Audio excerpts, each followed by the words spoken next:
Ja, vi befinder os nu her på en lille ø på grænsen mellem Thailand og Laos. Øen tilhører Laos, og for 6 år siden, jamen der var der ikke andet end en lille landsby, hvor hønsene rendte rundt, og kun den ene bygning, vi ser her i baggrunden.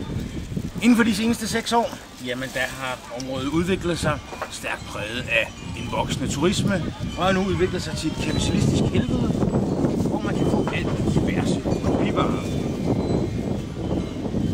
Det, der er vigtigt at huske, når man opholder sig her i Laos, det er selvfølgelig at prøve en af deres lokale beer lao, som er en meget karakteristisk laokansk øl, som har den der meget karakteristiske smag af fattigdom og manglende udvikling.